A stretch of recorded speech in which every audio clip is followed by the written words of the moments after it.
A Course in Miracles, Manual for Teachers, sections 16 and 17. How should the teacher of God spend his day? To the advanced teacher of God, this question is meaningless. There is no program, for the lessons change each day. Yet the teacher of God is sure of but one thing: they do not change at random. Seeing this and understanding that it is true, he rests content.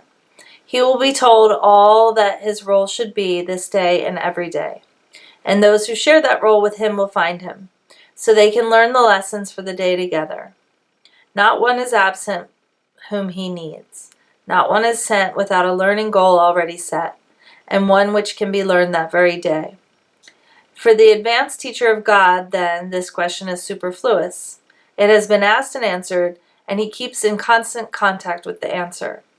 He is set and sees the road on which he walks stretched surely and smoothly before him. But what about those who have not reached his certainty? They are not yet ready for such lack of structuring on their own part. What must they do to learn to give the day to God? There are some general rules which do apply, although each one must use them as best he can in his own way.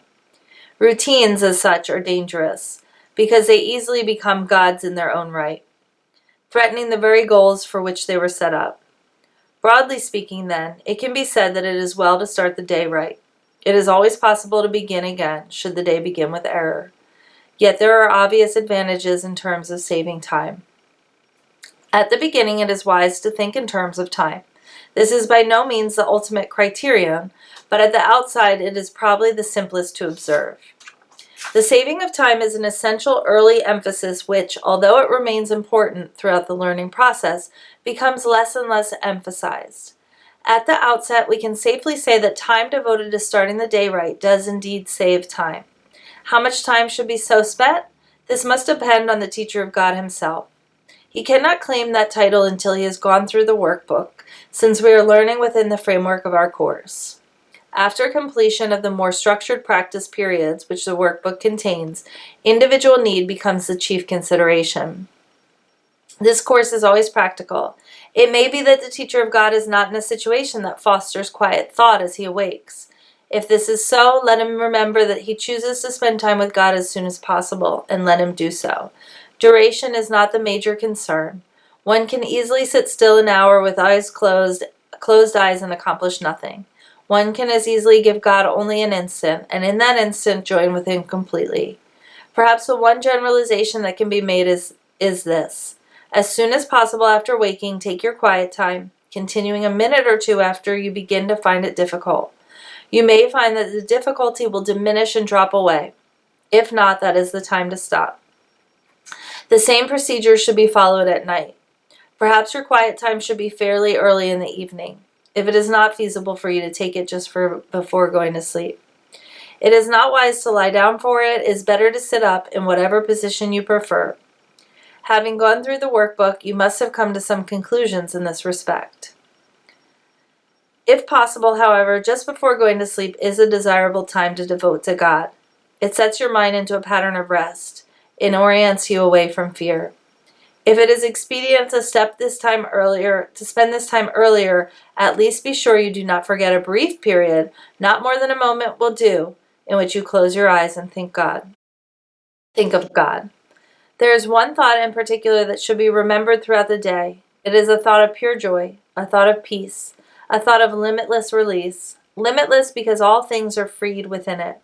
You think you made a place of safety for yourself. You think you made a power that can save you from all fearful things you see in dreams. It is not so. Your safety lies not there.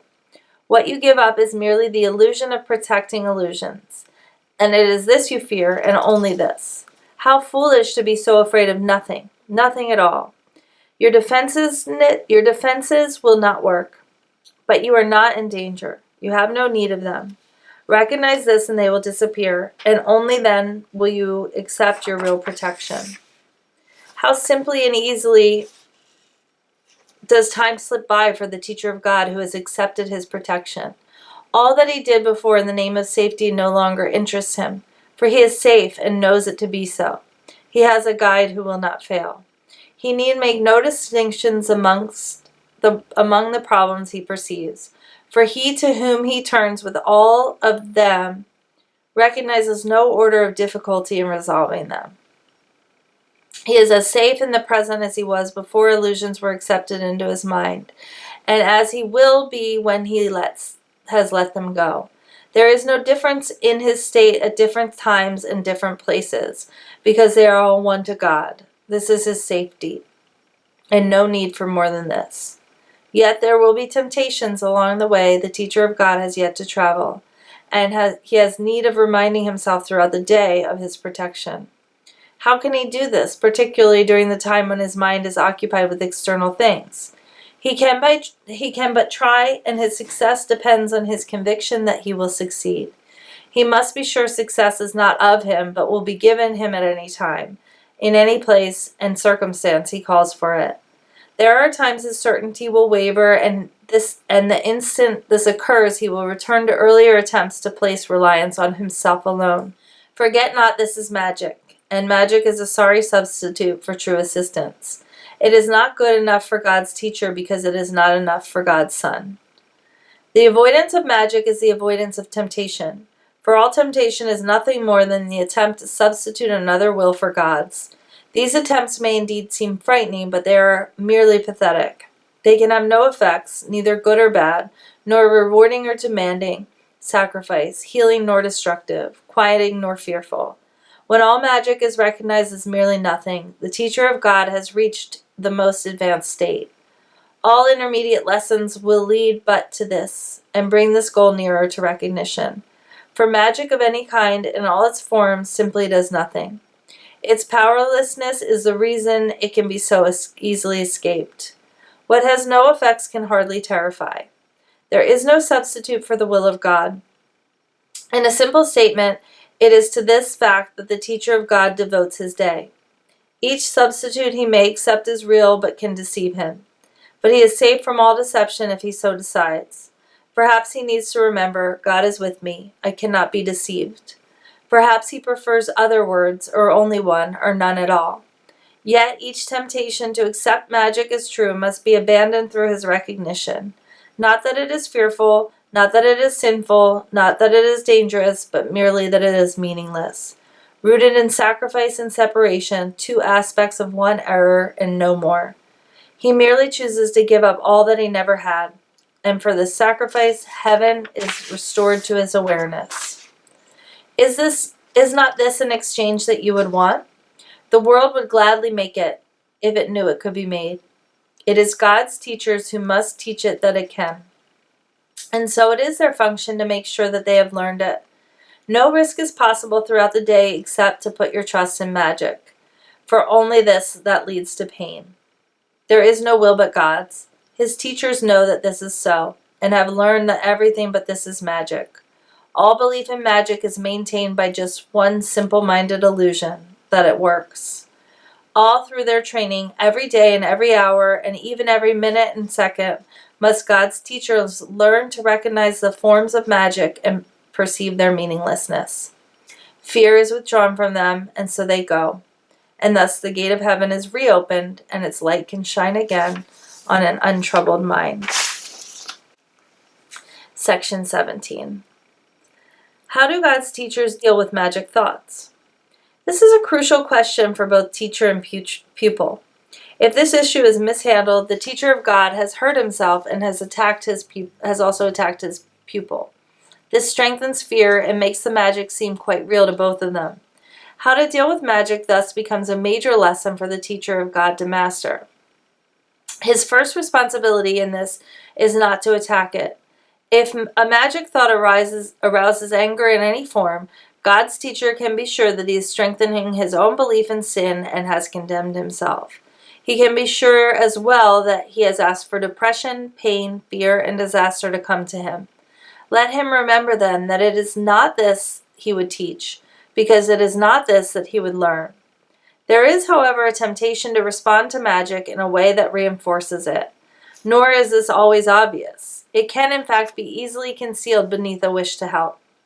It is this double wish that makes the help of little value and must lead to undesired outcomes. Nor should it be forgotten that the outcome that results will always come to teacher and pupil alike. How many times has it been emphasized that you give but to yourself?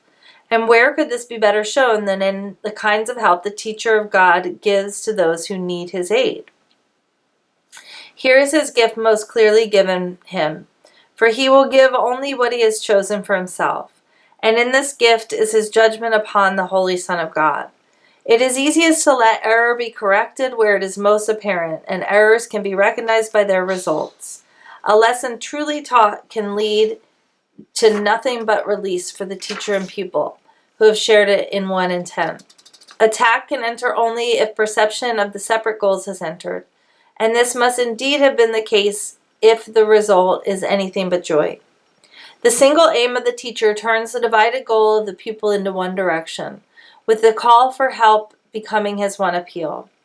This then is easily responded to with just one answer, and this answer will enter the teacher's mind unfailingly. From there it shines into the pupil's mind, making it one with his. Perhaps it will be helpful to remember that no one can be angry at a fact. It is always an interpretation that gives rise to negative emotions, regardless of their seeming justification by what appears as facts.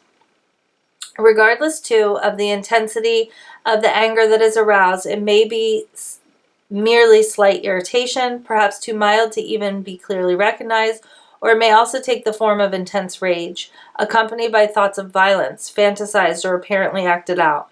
It does not matter. All of these reactions are the same. They obscure the truth, and this can never be a matter of degree. Either truth is apparent or it is not.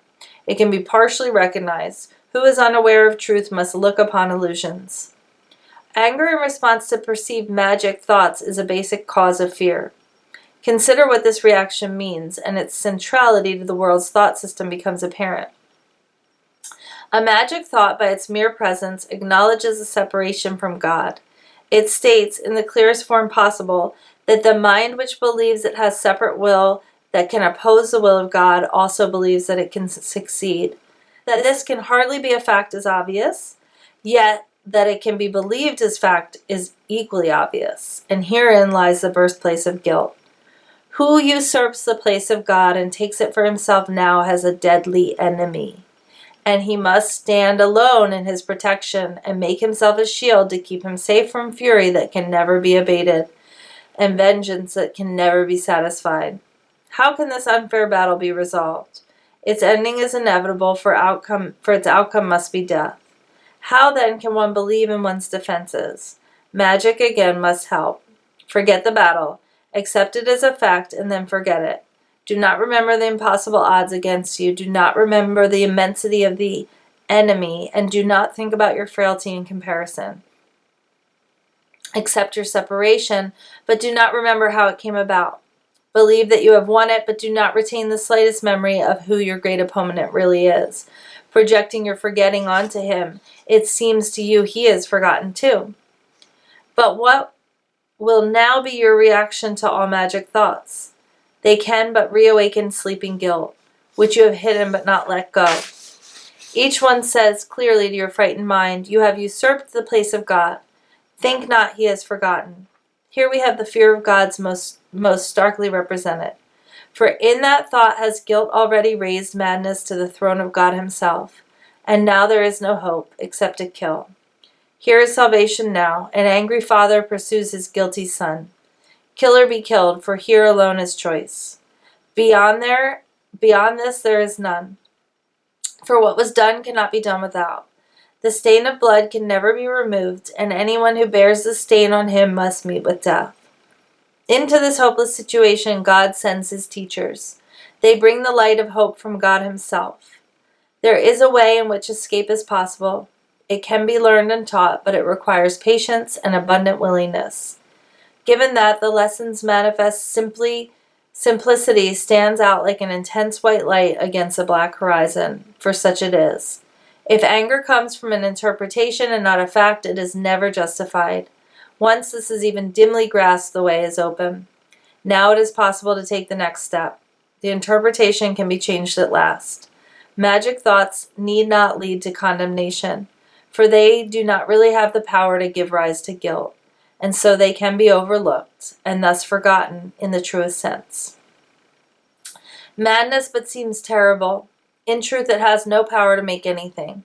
Like the magic which becomes its servant, it neither attacks nor protects. To see it and to recognize its thought system is to look on nothing. Can nothing give rise to anger? Hardly so. Remember then, teacher of God, that anger recognizes a reality that is not there, and yet is the anger certain witness that you do believe in it as a fact.